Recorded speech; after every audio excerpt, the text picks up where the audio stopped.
Welcome to the Small Business Sisterhood Podcast. I'm your host, Pepper Makepeace, an online business strategist for female solopreneurs and side hustlers, and founder of the Small Business Sisterhood, an online membership community serving small business owners in the first stages of business. Join me as I go behind the scenes with female entrepreneurs, revealing the struggles, strategies, and inspiring stories of these amazing women. If you're interested in connecting with like-minded women, learning effective business strategies from the experts, and being a part of a mastermind group that helps you grow your business, check us out at smallbusinesssisterhood.com. Today we're talking to Maggie Giele, a business and marketing strategist specializing in helping businesses leverage the online world to grow. She shares action-packed online business game plans with entrepreneurs who are on a quest to reach their big dream but can't see the forest through the Shire. She grew up in Singapore and has lived in the US, the Netherlands, the Czech Republic, and is now based in Frankfurt, Germany, although her clients are all over the world. Thank you so much for being here, Maggie. I'm so excited to talk to you. Well, thanks for having me. Tell us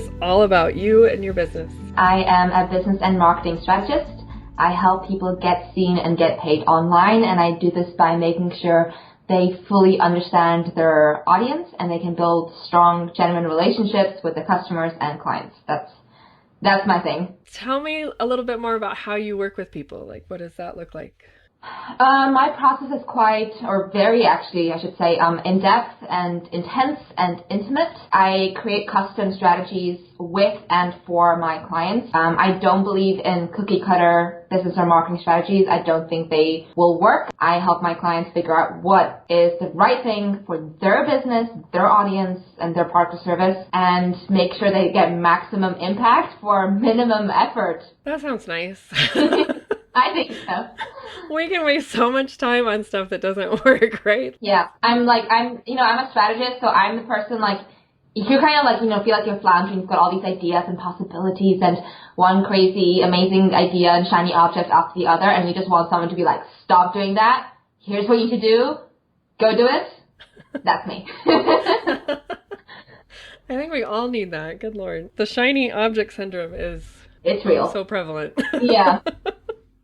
Yes, and I always think, I'm past that in my business, and then I'm like, nope, I'm doing it again. Yep. Yeah, I just spent, half an hour on Creative Market looking for a pretty font when I should actually be setting up, a sales funnel or something. So, yeah, no one is immune. I'm so happy to hear you say that because, I don't know how much time I've wasted on looking for, the perfect graphic or, the font. Absolutely. And at a certain stage, it just makes so much more sense to just delegate and outsource that. If you can spend those 2 hours where you've been putting together Canva graphics or whatever, and you can spend those 2 hours looking for better clients or, better leads or building better relationships, that's helping you grow your business. Outsource what's not helping you. Although I know it's hard. We're control freaks. We own our businesses, Right? We don't like to let go. I just had to switch servers for my hosting and they were like, we can do that for you. And I'm like, no. Thank you, but no, I will do it myself. Yeah. So, Maggie, one thing I love about you and your business is your branding. And I want to know more about how you got there and how that gloriousness came about because I love it so much and I want to know more. So just for people who don't know, my branding, I am a digital strategist and my brand and business is very much fantasy infused. I am a bit of a geek. That is maybe an understatement. My puppy is called Frodo, as in, yes, the Hobbit, Lord of the Rings Frodo. I'm a big fan of Harry Potter and Doctor Who and all these amazing things. So I actually grew up in Singapore, and the society in Singapore is, quite conformist. You don't want to stick out of the crowd. You kind of want to be part of them. And I think when I started my business, I moved to Europe after that, and when I started my business, I was still very much stuck in this mindset that I don't want to stand out. I want to be this super professional, really neutral strategist. I was literally bored out of my own mind doing my own marketing because I was bored writing it. So of course everyone was bored reading it. It was not a fun time. And a while back, I just had a F this moment, because there was such a disconnect. And I know a lot of my clients have that now as well, that there's a disconnect between who you are as a human being and who you are as a business owner and what people perceive you as. And, I was doing video calls with potential clients, and I was getting these deer in the headlights looks from people because my approach is quite direct, it's quite straightforward, but my brand online was very, very soft and kind of girly and very neutral and pretty, and it didn't say anything. So I had this, at this moment, a lot of things came together. A good friend of mine, Maria Inez, is an amazing branding designer and photographer, and she offered to do a photo shoot for me. So that was happening. Another good friend of mine, Ginny Cross, who's a branding strategist, told me when you go on your photo shoot, make sure you take some geeky props with you. And that suggestion and that photo shoot transformed my business because my main website image now is me in my glasses sitting on a table reading The Hobbit, and I feel so in my element. I felt so comfortable, and I feel so comfortable with that photo. And that photo has transformed my business because people see me online and, some people see, oh my God, you're reading The Hobbit and whatever. I don't want to know you. Cool. That's fine. We probably wouldn't work that well together anyway if that's how you see me, because I'm a consultant, a strategist, so this is what you get. And it's gotten me so much visibility, and it's made me a lot of friends, which has been great. And I am having so much fun. I'm having so much fun with my business. As an example, my services used to be called very creatively. My big one-on-one digital strategy service was called One-on-One Digital Strategy because I just couldn't think of a name. And now it's called Slay Your Strategy. So it's much more dragons and fantasy. And I'm a big video gamer as well, so that's a big part of it as well. Yeah. I love it so much. And it's so funny because I can identify with that process in my own business too, because when I first came out, I came from corporate, and I came from kind of a conservative small town Midwest scenario where you have to fit in and not stand out. So I had that ingrained in me as well, probably not as hardcore as you did. Just my limited time in Japan, I can totally understand where you come from. So when I first started my business, just like you said, you want to be professional and you want to fit in and you want to make it look pretty. Yep. My business was so bland. Yes. So bland. They're not yours, but where I was as well, just bland and boring. And I was just trying really hard to not, actually say much of my opinions online, which is really ironic because I have fairly strong opinions, and this is why people work with me. So yeah, very bland. Well, and I think that's just what happens when you're not yourself and you try to, do what you think you're supposed to do. It's gonna be really boring. It's so much more fun now. I'm so much more comfortable. I've fallen in love with my email list. I used to hate emailing my subscribers, and now I email them literally twice a week, which is quite often for email marketing. And I include audio recordings in my emails as well, and I'm getting I'm starting to get more and more personal. I'm sharing stories of my journeys, or moving from getting a one-way ticket from Singapore to Amsterdam, and it feels very freeing. It's been very freeing. I can imagine that writing copy or writing emails or writing whatever, it would just be so much more fun to do in your own voice than somebody else's. Yeah, absolutely. So I feel I have kind of two voices. I've got a lot better now at combining them, but I have a Master's of Science and Marketing Strategy. When I started out, I also was editing and proofreading academic scientific articles. So the moment I got to my keyboard, it came out nevertheless and therefore and all, just it is a very academic, long-winded style of writing. And now it's since I've rebranded and since I'm just gonna write how I literally speak and how I have conversations, it's been transformative. I've had that same process as well. When I read my first blog post, I'm like, oh my God, that is so long and academic and ridiculous. Boring. And boring. It's so hard for me though, because both my parents were English teachers and their parents were English teachers and their parents were English teachers. And so to let myself write the way that I talk and not just crazy edit grammar-wise, it's been challenging. But it comes across so much better online, I think. I think it's just so brilliant to speak online the way you speak in person, and because it's just such a sea of people that you can really get lost in. So I think it's especially important for service-based businesses, because if you're service-based, if someone hires you, you are what they get. So what you present online in terms of your voice or your brand or that the essence of your online presence, that needs to really match with who you are as a human being. Because if they hire you, you do not want to have what I had when I was starting out, and people were shocked when they had a Skype call, because I was just oh, you're saying that's not working. Well, it's not working probably because of this reason or this reason, when they're expecting someone with a very soft, gentle I don't even know. Was it really organic and super easy for you to make that transition, or did you have some sort of process that you had to go through in order to be more you? Or I know the photo shoot was helpful to kind of steer you in that direction, but I know it's a lot of work to change your branding. It was definitely an organic process. I knew that my brand wasn't working for me, so I was saving up to hire like a professional branding studio to do a rebrand.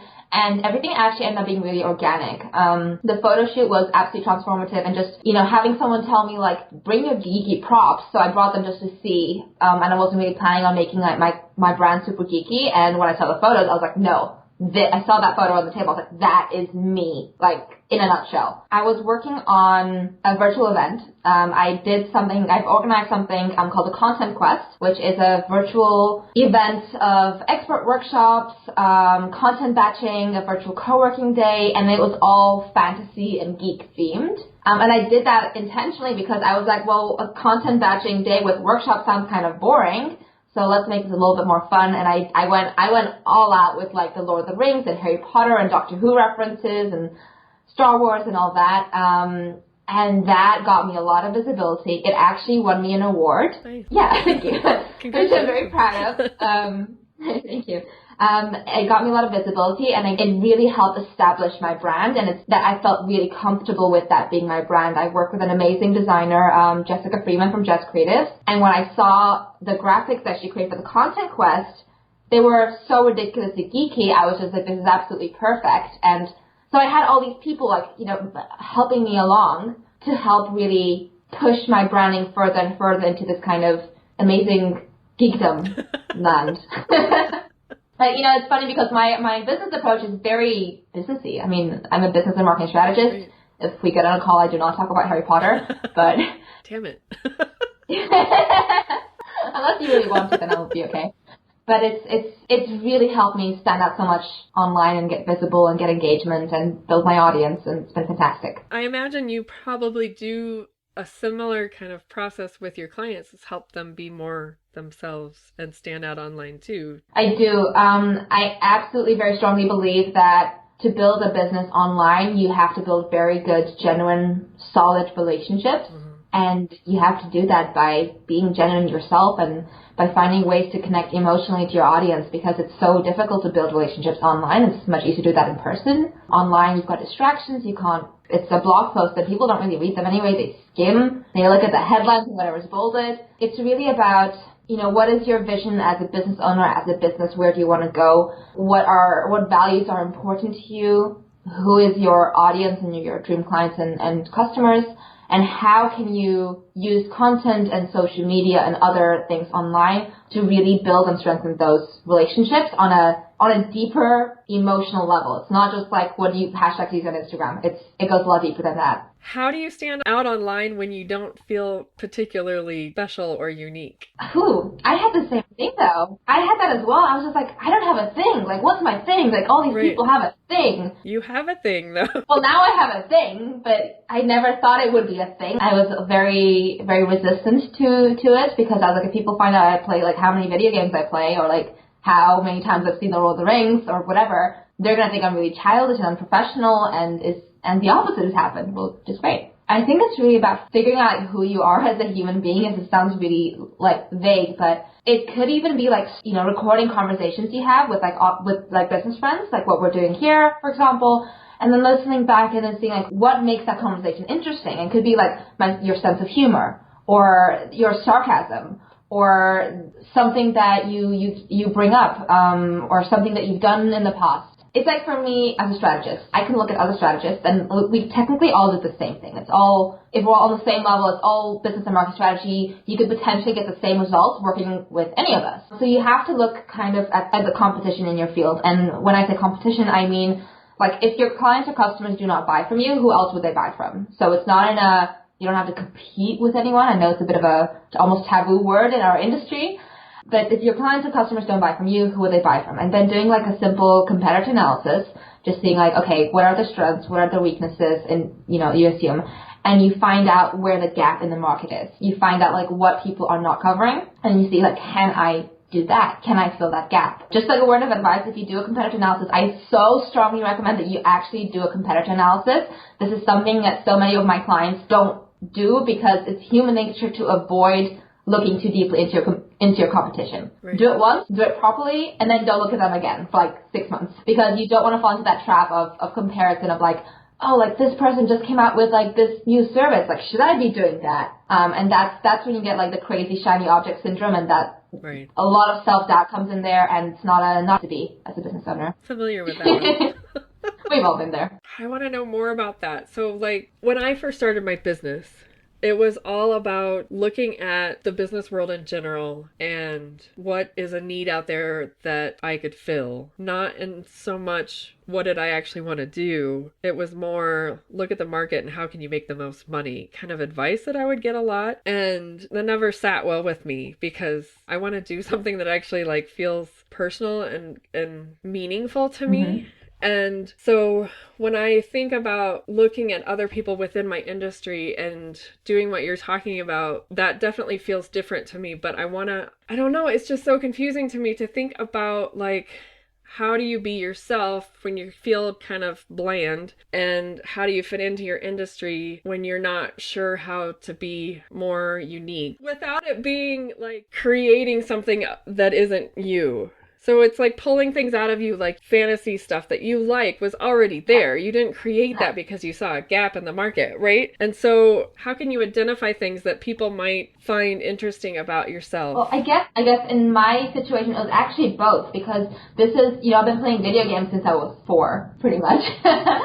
And I started reading Harry Potter when the books first came out. When I was looking into my branding and seeing that disconnect that I mentioned, like I'm not building the relationships I want to be building online. What is going on? I can build them when I get people on the phone, but not through my content. And I did realize there was kind of a gap in the market, not necessarily saying there was a need for it, but I was like, no one else is talking about video games and fantasy, so that could be me. That is something I would love to do, and no one else is doing it. I think this is a very multi-layered question. It's something that, it takes a long time to work on. I would really highly recommend if that's something you're struggling with and you're seeing that disconnect and you're like, I'm not getting seen, I'm not getting heard through my marketing, I would highly recommend that you work with someone. I work with several people who help me along in this process. I've been in masterminds that have been hugely helpful. Working with someone who's been there, like a coach or a strategist or whoever fits your style the best, and being in a mastermind of people who are going through the same thing that you're going through, that has been absolutely invaluable to me in my journey and my transformation. I know that's not really answering your question, but this is such a personal process. Yeah, but I like what you're saying, like to talk to other people and kind of because I think we get stuck in our own heads about stuff like that too. And so, like getting in a mastermind or getting a coach or whatever, I think that that's really helpful to get a little outside perspective on that and not just kind of whirlpool it in your head so much. Absolutely. I would never even have dreamed I would be able to combine like my love of fantasy and video games with my business if someone hadn't said it to me. Right, sure. I think it was 4 coaching sessions with Layla Saad, who is I love her. She's amazing.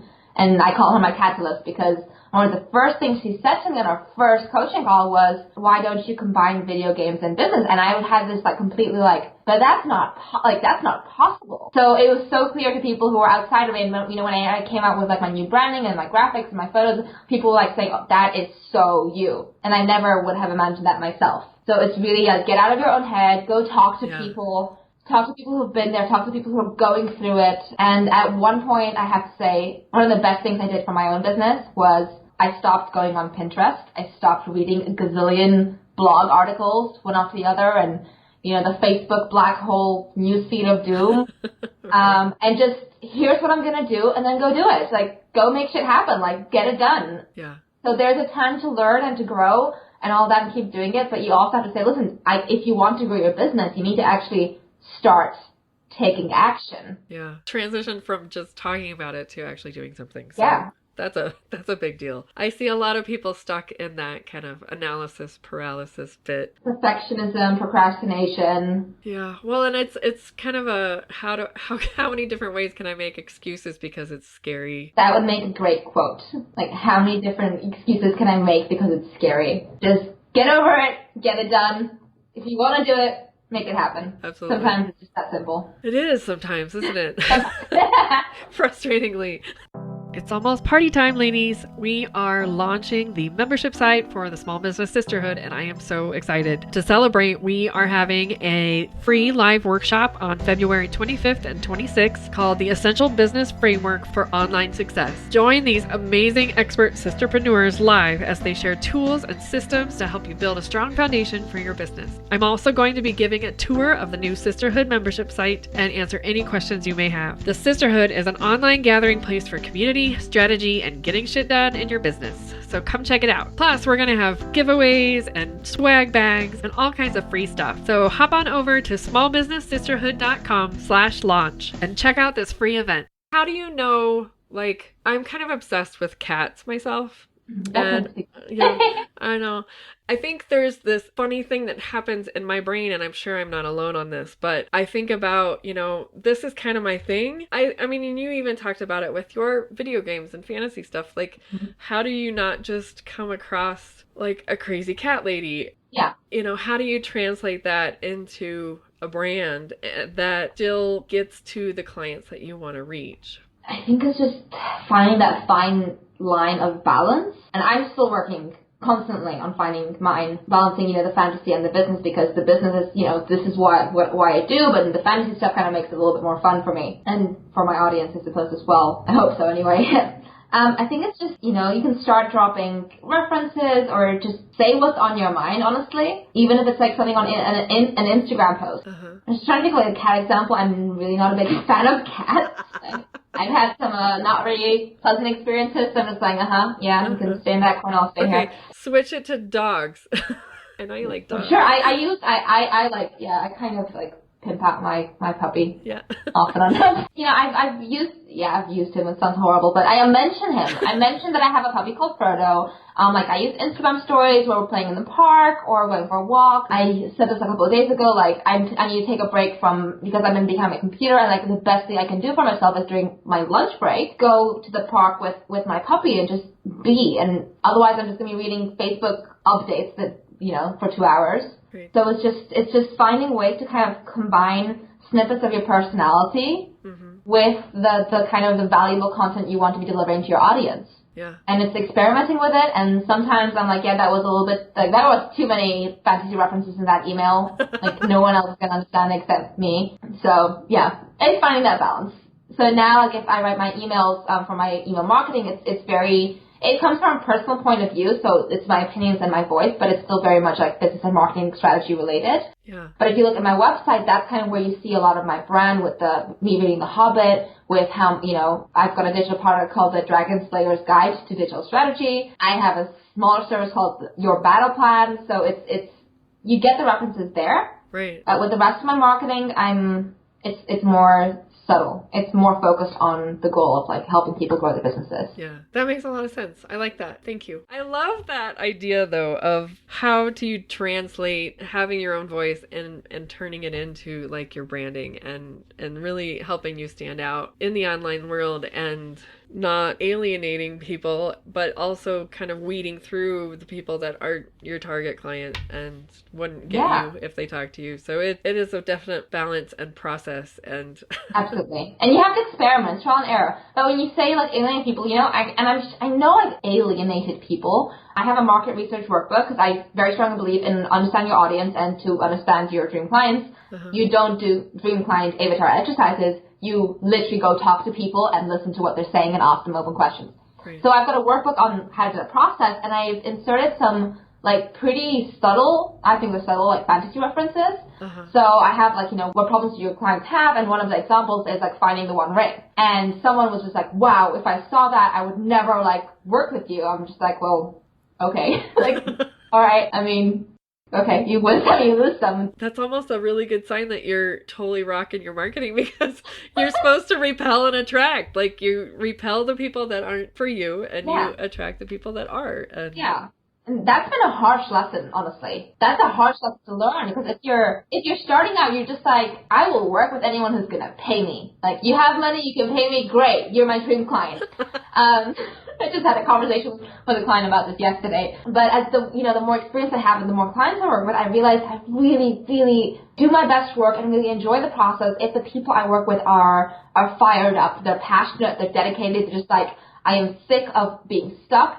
Like, let's get moving, let's get stuff done. Yeah. And that's the kind of people I work best with. And if people don't really fit that category and don't fit that kind of personality type, yeah, the process is it feels like you're pulling teeth, basically. Yeah.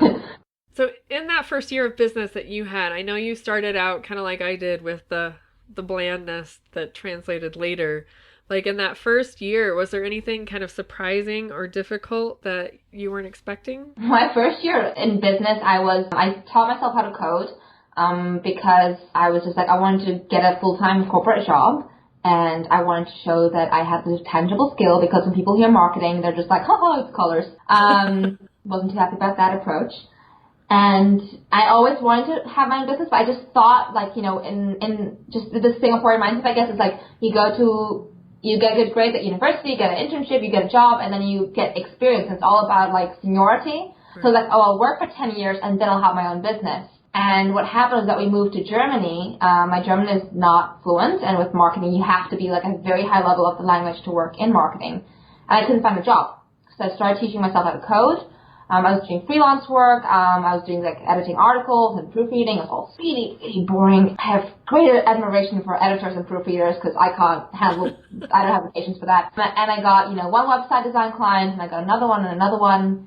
So the process was really organic. And at one point I realized I had been basically outselling my web design clients to hire me for marketing strategy. And I saw the results. So I didn't have that kind of, issue of, oh, can I do this? Because I would never have started freelancing for marketing strategy, because I was just like, I don't have the experience, I don't have the confidence, but I saw the results. So I was like, oh, I'm doing it. Poof, you have your own business. Pretty much, yeah. So that was kind of like my first year in business. Like, all these things happened. It was very organic and transitional. It was not a lot of fun. I hate coding. Again, great admiration for developers. Well, that's really fascinating. You're so organic in everything that you do, Maggie. It has been very organic, yeah. I like it.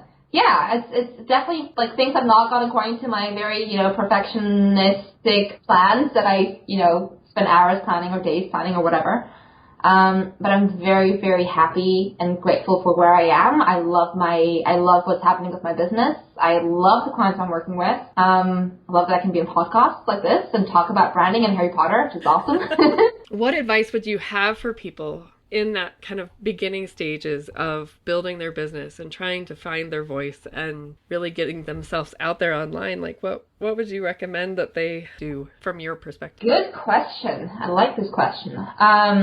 For me, building an online business all comes down to understanding your audience. Mm-hmm. First of all, get very, very clear on who your audience is, or your clients or customers, who they are, what frustrations they're going through, and how why you or your business is the solution to those frustrations, or how you help them. That's the positioning. This is where so many people go wrong, because they make assumptions, but they don't go back to validate them. Right. So that's why I'm not a fan of doing client avatar exercises, because it's all based on assumptions, and you don't know if it's real. Right. So that's the first thing. So before you start creating your epic course or group program or whatever, or packaging your services, you need to talk to people and see, what do they want? Is there a need for this? How can I position this to show people I'm solving the problems or helping them in the best way possible? The other thing I'd say is just, like, seriously, just get shit done. Like, serious. I'm, like, dead serious, and I wish I'd started doing this a lot sooner in my business. Stop the reading and learning and, planning out. And I have, like, literally notebooks full of, like, my amazing ideas and plans. Just pick one, do your research so you validate your idea, and then test it out. And then if it works and people are interested, then you can go and make it into something bigger. So before you create, like, your, epic 3-month course, do, like, a 3-day email course on the same topic, see if there's interest, and then go further. I think that's where people have gotten lost in this idea of give it all away, which I very strongly believe in, but doing it strategically. So not go and spend, half a year or 3 months or whatever creating a piece of content or product if you haven't tested the market, if you don't have a certainty that there is interest in that. And the problem with a lot of us online are trying to be cheerleaders, which is amazing and really positive as an environment, but it's not very helpful as a business. If you have an idea and everyone goes, oh my gosh, yeah, that's amazing, And then, so you make it, and then you launch it, and then crickets. So for anyone listening, if you've launched something and there have been crickets, I'm telling you, it's okay. It happens. Test it, tweak it, and try again. Yeah, absolutely. Yeah, don't abandon things that don't work without trying to tweak and evaluate again. Absolutely. It's building an online business especially, you're constantly in a state of evolution. You're evolving things. You're growing organically. Well, and I think the online business world is constantly changing itself too. So we have to kind of grow with that. And it seems like with your organic process, there was definitely a level of openness on your part that had to exist for you to be able to be willing to even, try things and do things differently than what you thought you wanted. Absolutely. It was really a very scary step. Like, really. It was something I've been resisting for 2 years, basically, or a year and a half or whatever. And just putting out a photo of me reading The Hobbit, that was scary. How are people going to react? Yeah. But I'm really happy I did. We all love you. Aw, you're so sweet. Favorite podcast interview ever. I know you have some awesome freebie download stuff on your website. Can you tell us about what's available so we can go and grab something? Sure. So as part of my award-winning event, the Content Quest, I'm not tired of saying it yet, so sorry. I did a strategy workshop with one of my mentors, Heather Crabtree from the Savvy Business Owners community. Love her. I love her. She's amazing, and she's been such a great help with this process. So that's available. I made a workbook to go along with it, so you get the workshop and the workbook for free. And it's really, if you've listened to this interview, I'm all about taking action in a strategic way, getting results. If it doesn't work, you try again. So the whole workshop is with our best business tips on how you can take action to grow your business right now. Not theory, not stuff to think about. What can you do today to change and grow your business? So where do people go to get access to that? It is on my website, maggiegiele.com. Tell me what you have kind of on the horizon for your business. So I'm working on something I'm super excited about. I am organizing a business retreat for women in Prague in September of 2017 this year. And this is something, it's honestly, I've spent the last 2 years complaining that all the cool, fun business retreats I would want to go on were in the U.S. And there was nothing here in Europe. And I finally said, you know what? I'm just going to have to do it myself. So I'm doing it. I'm planning it. I have my location picked out, and I've arranged for a private tour of one of the most beautiful castles in Czech Republic, which is actually my family's actually. I was born in Prague. My family's from Prague, although I've never lived there. So it's actually my favorite childhood castle. Oh, wow. So I'm so excited. It's also just, all the business retreats that I've seen now, a lot of them are very, luxurious. I'm I don't feel like paying for an in-house chef, or they're very spiritual. I'm I don't really need the sunrise yoga and the visualizations. It's just not really my thing. I want to talk to people, feel connected, get inspired, and get some business stuff done to help me grow my business. And that's my vision for this, and that's making it happen. Awesome. When's it going to be available for people to sign up? I have this on my website. You can sign up for a list that say you're interested, you want to hear more. It's not my mailing list. It's just when I confirm details, I'm going to be sending out people who are interested. The prices and logistics and so on. So yeah, the maggiegiele.com/Prague. Awesome. So that sounds like a lot of fun to work on and attend. So good for you. Well, that's exciting. Thanks. I hope that goes really well. Thank you. And I wonder if I can make it happen so I can go. Yeah, that would be awesome. That would be awesome. And what's your favorite social media platform? I have a love-hate relationship with Instagram. So I would say that one. Okay. I really enjoy Instagram stories. That's been a lot of fun. I feel very me there because I'm just hey, this is what happened today. And yeah, I think that's kind of where to come and hang out because I share, puppy pictures and videos of Frodo rolling around like a maniac in the grass and that kind of thing. Business tips, strategy tips, definitely Harry Potter jokes.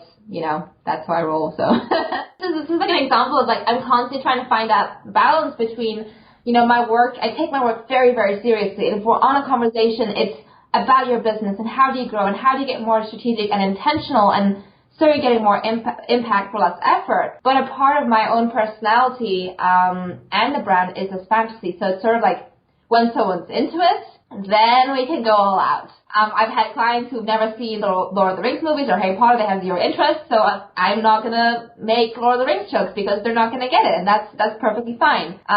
So it's even with my external marketing, it's just finding that line between balancing these two. I get that. Awesome. So any last tips or last comments? Last word of advice to people who are listening and who are kind of feeling like they're not getting heard online. Record a conversation with you and like a business friend. Just do that and see if you could pick out parts of your personality or sense of humor and start using that. Start using like phrases you actually say in normal conversations and start using that in your marketing. I actually have a Google document where I have words and phrases that are kind of my thing, like my brand, and I'm, going through my marketing copy and making sure those phrases are there. So, I'm very much about results or taking action or maximizing your impact and these kinds of like powerful words. Plus, of course, waving a wand and dragons and that kind of thing. So I use that in my marketing copy and so on to make sure that my voice sounds like me. I love that idea. I never had thought about like keeping a Google Doc of phrases. I think that's brilliant. Thank you. I'm going to do that too.